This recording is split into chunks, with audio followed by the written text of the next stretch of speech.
questa iniziativa vicino lontano sono invitati personaggi come Tariq Ramadan e Mohammed Khatami, quali verranno diciamo a portare la loro esperti, testimonianza. portare la loro testimonianza e come in qualità di ponti tra Oriente e Occidente nell'ambito di un dialogo eventualmente possibile tra il mondo occidentale e l'Islam in un momento di conflitti e di controversie. Vorrei sapere Che ne cosa pensi? pensi di questi personaggi. Ma sono due persone molto diverse che svolgono un ruolo molto differenziato nel mondo musulmano. Innanzitutto Khatami non svolge più nessun ruolo, nel senso che è stato presidente dell'Iran fino al 2005, dal 97 al 2005 in patria non si fa più vedere, non parla, ha tutto il suo progetto politico riformista è svanito come la neve al sole.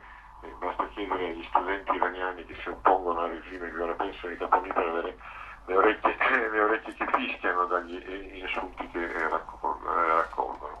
Di Khatami si può soltanto dire che ha segnato il fallimento di qualsiasi ipotesi di riforma dall'interno del regime degli Ayatollah, e che le sue idee sul mondo sono delle idee apparentemente interessanti per l'Occidente. Gli fu aperta una enorme credibilità, gli fu aperta un'enorme linea di credito in Occidente a suo tempo, ma alla resa dei conti tradiì qualsiasi aspettativa, anche perché, come dimostrano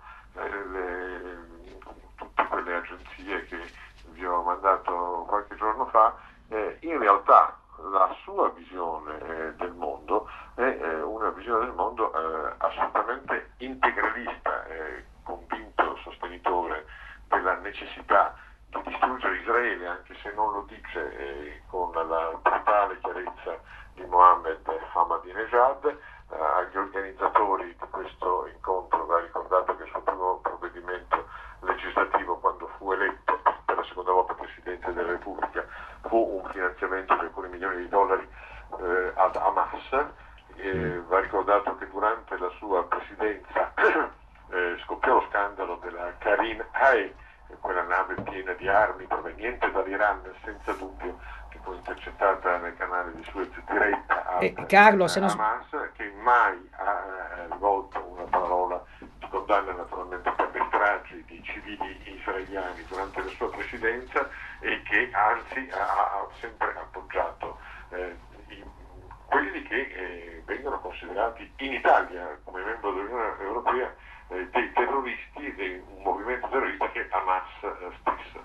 Non solo, ma Khatami si è sempre schierato a favore del progetto nucleare iraniano, che è iniziato sotto la sua presidenza, e sotto la sua presidenza è iniziato quindi un progetto di dotazione di non solo, come ovvio sarebbe anche giusto e accettabile, centrali nucleari per la produzione di energia elettrica, ma per ricerche sul nucleare finalizzate alla costruzione della bomba atomica. Non è un uomo di pace, anche se i media internazionali molto stoltamente gli hanno dipinto questa immagine, e ha sempre usato del suo potere sul piano internazionale per favorire in realtà le situazioni di guerra. Tariq Ramadan è un altro personaggio di altro tipo, non è sciita, è sunnita, come sapete è nipote del fondatore dei Fratelli Musulmani, Sì. ma soprattutto è figlio del personaggio che negli anni 40 e 50 impiantò la presenza dei Fratelli Musulmani in Palestina. Suo padre, che lui ovviamente ha sempre rispettato, è praticamente il fondatore di Hamas, non come un movimento organizzato, perché nacque anni dopo la sua morte, ma tutti gli esponenti e i fondatori di Hamas, a partire dallo Sheikh Yassin, sono stati suoi allievi. Cosa fa Tariq Ramadan? Tariq Ramadan ha una grande ha sempre vissuto in Europa, risiede a Friburgo in Svizzera, insegna credo anche a Friburgo Sì. in Svizzera, e ha compiuto un'operazione piuttosto intelligente. Ha assunto in pieno il linguaggio, il lessico no global. Se leggete i suoi libri trovate molte frasi, proprio molte volte la parola altermondialista, e fa finta che l'Islam sia una ideologia che si può sposare con le tematiche no global.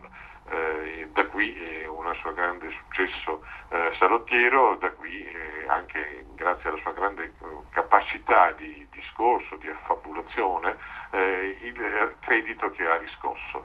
Una volta però posto nell'angolo dalle domande dei suoi interlocutori, soprattutto dei giornalisti, come rilevano peraltro Le Monde e molti altri quotidiani progressisti francesi, innanzitutto si rifiuta sempre di condannare nettamente, senza giri di parole, gli attentati contro i civili e contro i bambini israeliani, relativizza sempre le sue posizioni, tantomeno nei confronti dei civili in Iraq.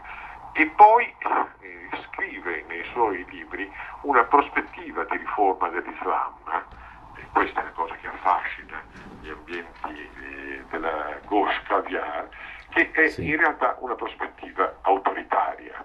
E mi spiego.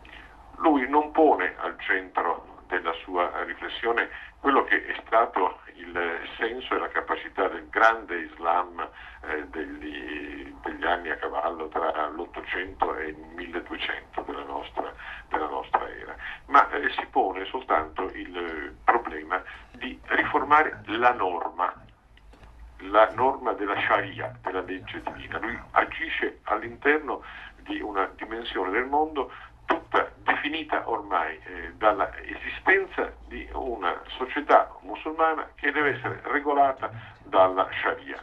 Sì. E assegna il compito di attuare questa riforma della Sharia. Lui ad esempio ha proposto, e ha fatto grande effetto e riscosso molto consenso, una moratoria delle lapidazioni, non già a qualsiasi tipo di struttura democratica, ma solo ed esclusivamente al consenso dei giuristi musulmani, che devono applicare due criteri molto rigidi del diritto musulmano, che sono il criterio del consenso tra di loro e della similitudine, cioè si può modificare la Sharia se si riesce a trovare nella tradizione islamica una qualche similitudine con dei procedimenti similari. È questo una struttura di pensiero tipicamente fascista, di Stato etico, in cui il rapporto tra i cittadini e lo Stato viene determinato non dall'enfatizzazione sui diritti e sui doveri della persona e dello Stato nei confronti della persona,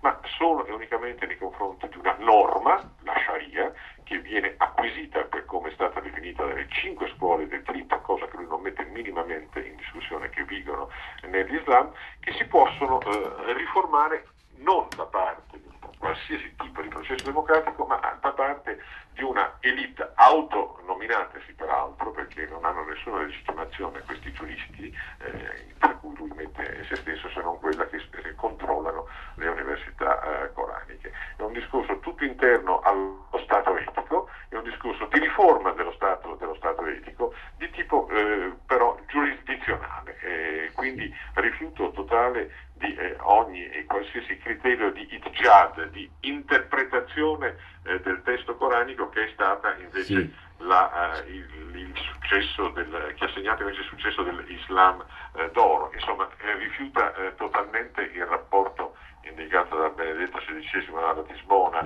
tra fede e ragione.